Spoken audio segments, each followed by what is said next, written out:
Hi, I'm Ella, and I want to share with you a dark chapter of my life that felt like it was ripped right out of a twisted drama series. To give you some context, I worked at a local orphanage part-time. People often see such jobs as low-paying and even demeaning, but little did anyone know, I had an online business that was making me a lot of money. I was perfectly content, that is, until I met Mark and his mother Karen. Yes, a real Karen in the flesh, complete with the I want to speak to the manager, Aura. When I first met Mark, he seemed like an easygoing, intelligent guy who shared my love for animals and the outdoors. He was charming and kind, but a little reserved. We started dating, and it wasn't long before he proposed. All the little annoyances seemed negligible then. Love has a way of papering over the cracks, doesn't it? That's when he introduced me to his mother, Karen. From the moment she laid eyes on me, I knew I was in for a ride. The first time I met her, we were invited for dinner at her opulent house, a place that practically screamed entitlement. Marble floors, vintage furniture, the whole 9 yards. "So, Ella, Mark tells me you work at an orphanage," Karen began, scrutinizing me as if I were an artifact in a museum. "Yes, I do. I find it rewarding to help children find new families," I replied, trying to keep the conversation light. "Rewarding but not very lucrative, I presume. You know, Mark deserves a woman who can contribute significantly to the household," she said, casting a side glance at Mark. Mark looked uncomfortable but said nothing, which was becoming a recurring theme with him. "Mom, Ella's job is important. It's not all about money," he finally mumbled, but it felt forced, almost like he was obliged to say it. "Oh, I didn't mean to offend. I'm just concerned for my son's future," Karen retorted, her voice laced with condescension. I wanted to tell her about my online business then, to wipe that smug look off her face, but something inside me said it was better she didn't know. Mark squeezed my hand under the table as if to say, "Don't worry about it." But the fact that he remained mostly silent while his mother picked apart my life choices was worrying. The night ended with Karen showing me a collection of porcelain dolls she had in a glass cabinet, each one creepier than the last. "These are precious, not playthings. I hope you can understand the difference," she said, looking me dead in the eye. I felt like she was not just talking about the dolls. As we left her house, Mark turned to me and said, "She's just protective of me. You'll get used to her ways."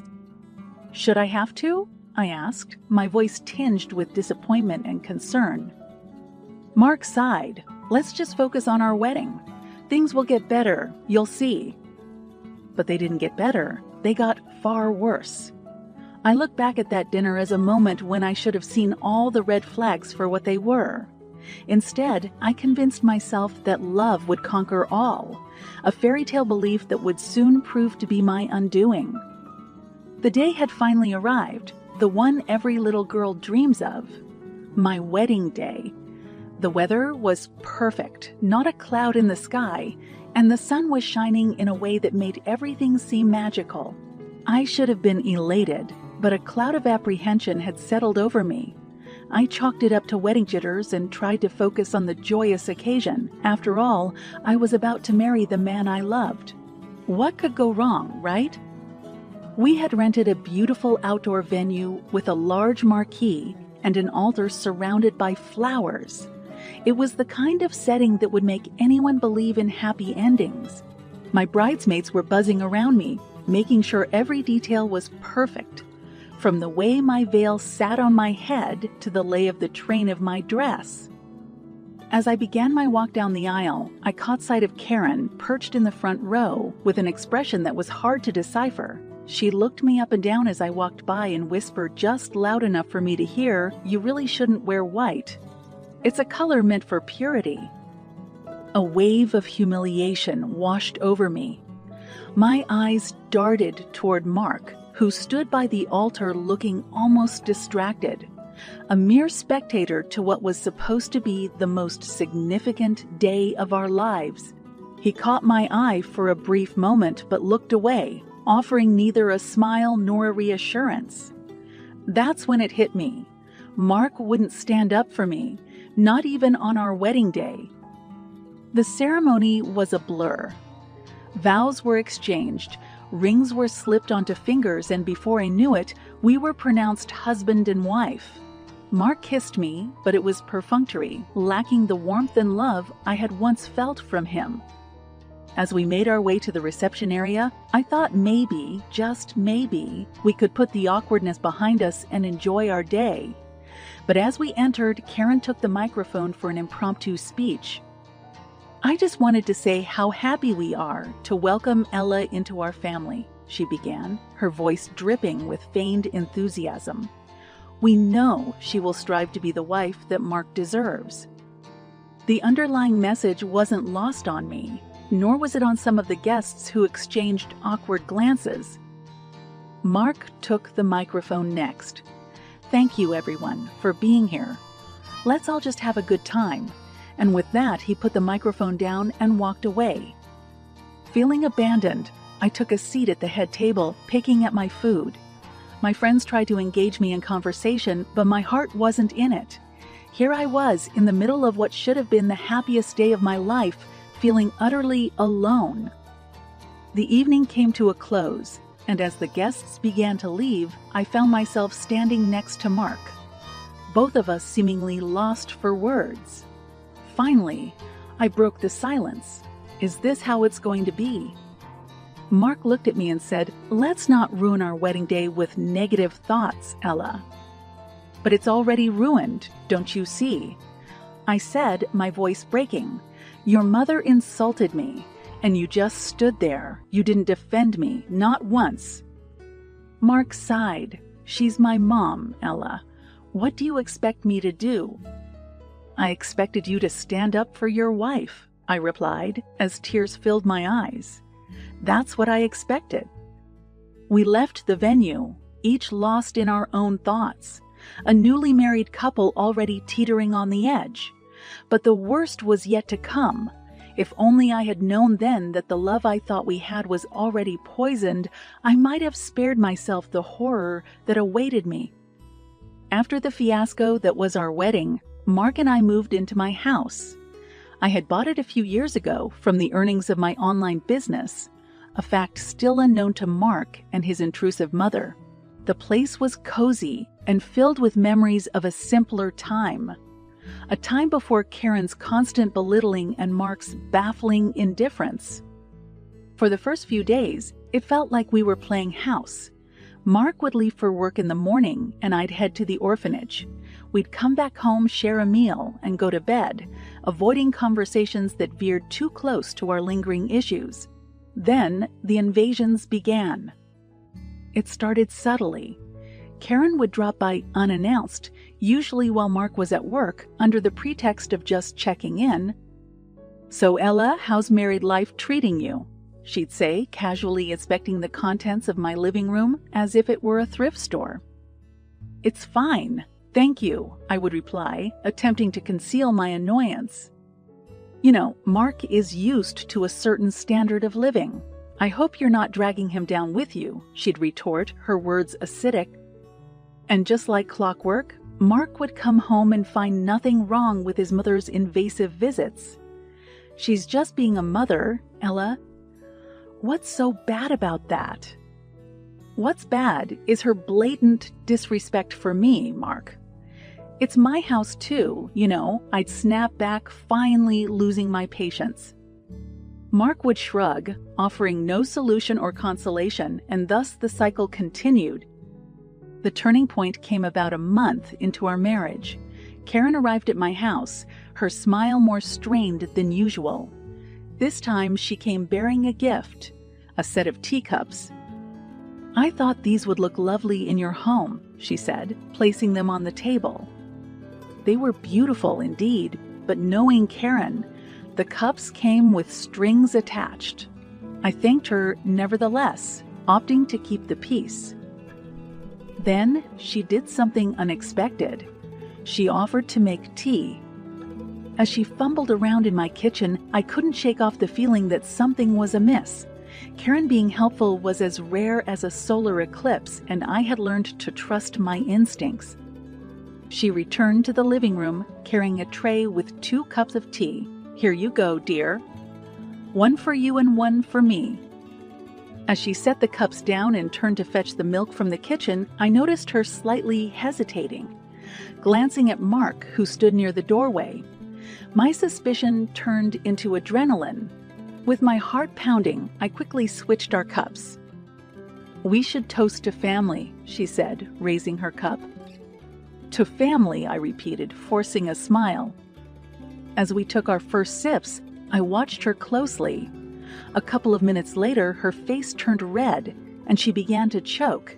She clutched her throat, gasping for air, and collapsed onto the floor. Panic filled the room. Mark rushed to his mother's side, yelling for me to call an ambulance. But in that moment, it clicked.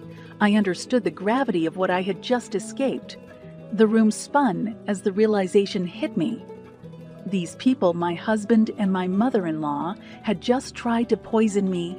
"Scream all you want," I said, my voice trembling but resolute. "Neither of you will live to regret this." Mark looked up at me, confusion and dread replacing his earlier indifference. For the first time, he seemed to realize that he had gravely underestimated his wife. And as I picked up Karen's handbag, discovering the small bottle of poison hidden inside, I knew I had gathered all the evidence I needed to bring their house of cards crashing down.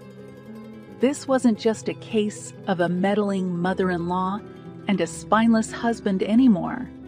It was a matter of life and death, and I was not going down without a fight. After the shocking incident with the tea, I didn't waste any time. I snapped pictures of the poison bottle with my phone, and while Mark was distracted trying to revive his gasping mother, I slipped out of the house, my heart racing as I headed straight to the police station. Upon my arrival, I spilled the whole story, presenting them the bottle as evidence. The police acted swiftly, arresting both Karen and Mark that very night.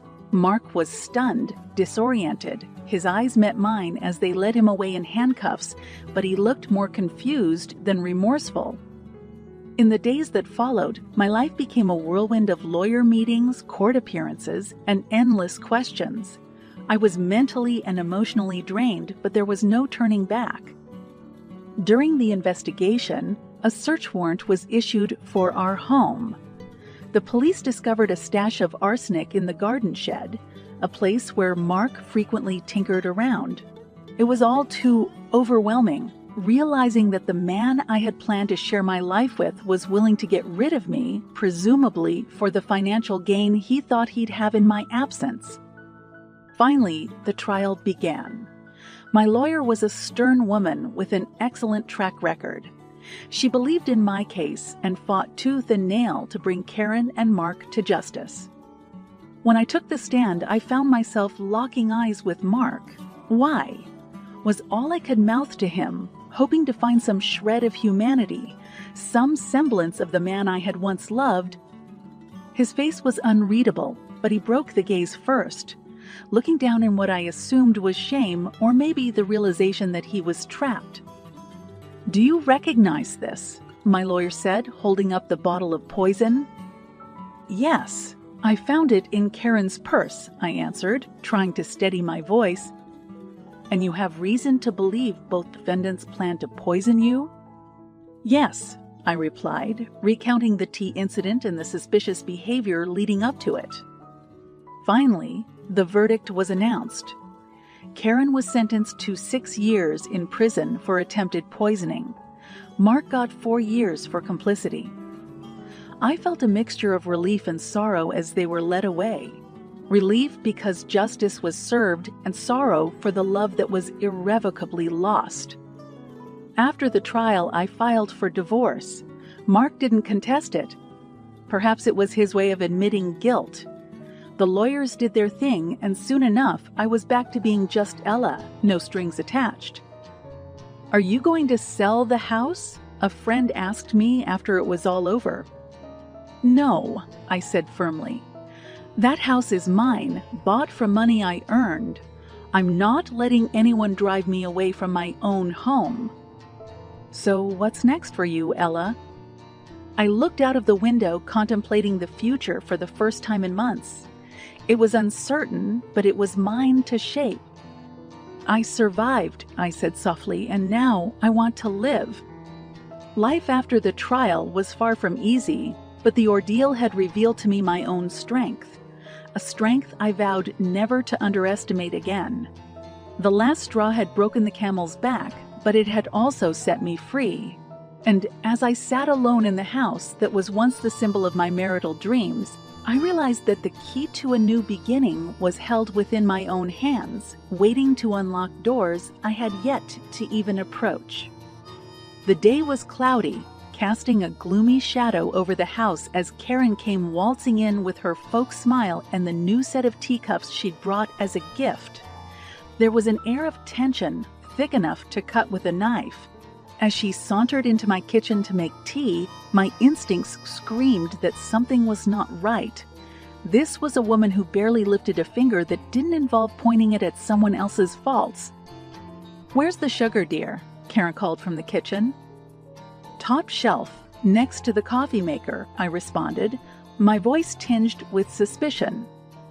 When she finally returned to the living room, the tray in her hands carried 2 cups filled with steaming hot tea. She handed one to me and took one for herself, setting the tray on the coffee table.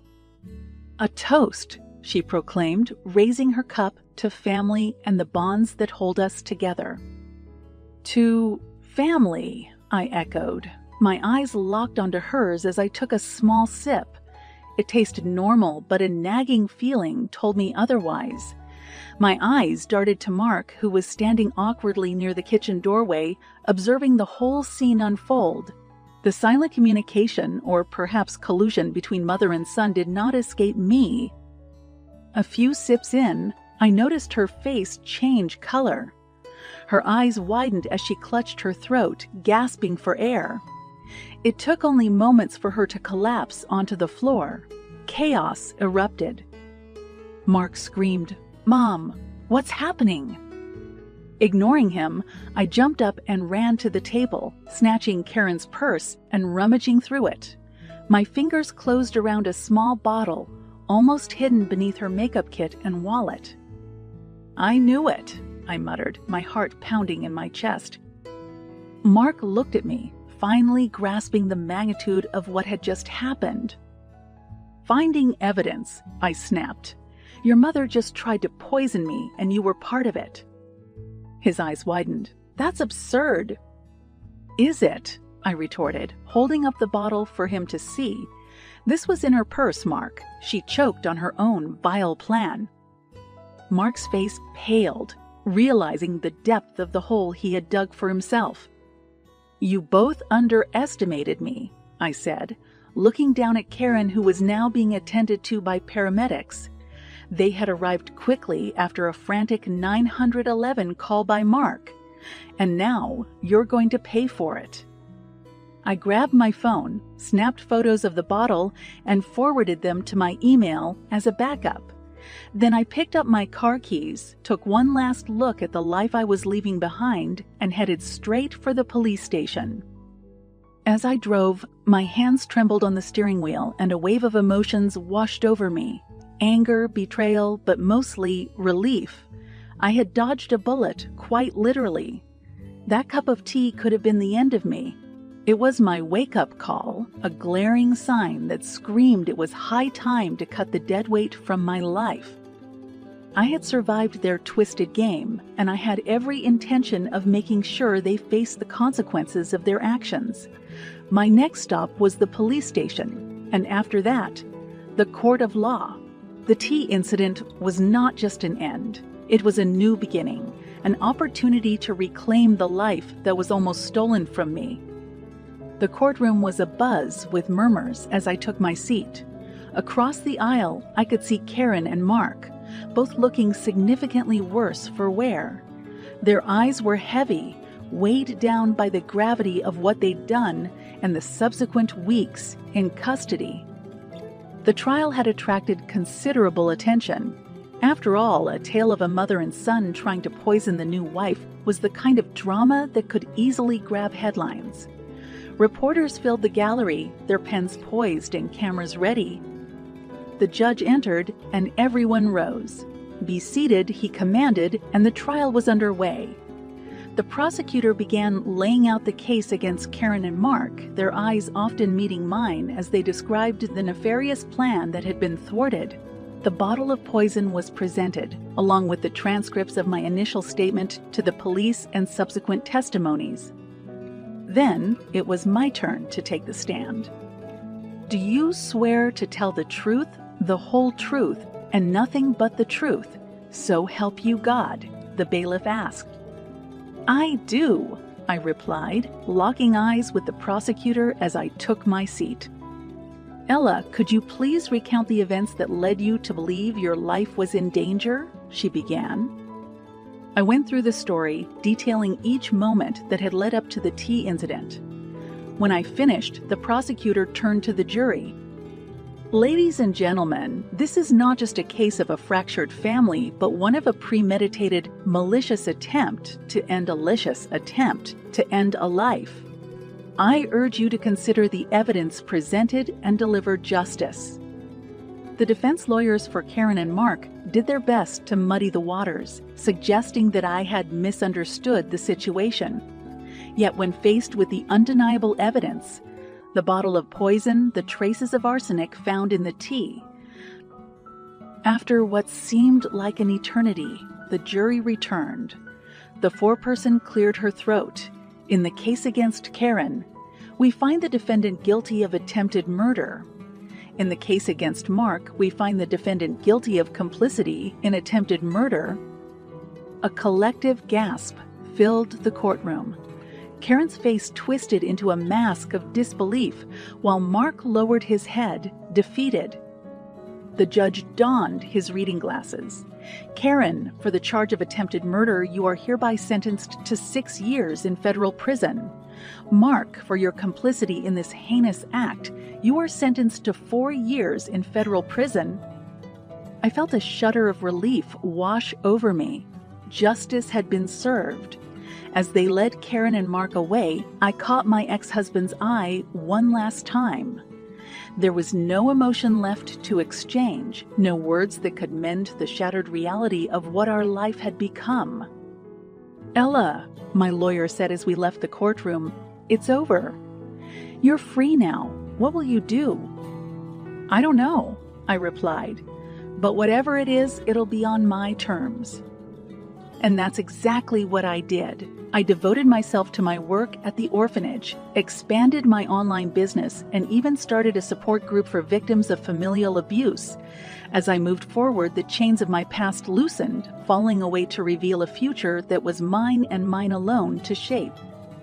I won't say that healing was easy. It wasn't. But with time, the scars began to fade, becoming mere reminders of a past chapter. A story I would carry, but that would no longer define me. Justice wasn't just about courtroom verdicts. It was about reclaiming my life, rediscovering my worth, and setting the stage for new beginnings. And so, as I stepped into the dawn of this new life, it was with a sense of purpose and self-assuredness I had never felt before. I was a survivor, a warrior, a woman reborn. I had faced the abyss, teetered on its edge, and emerged stronger than ever.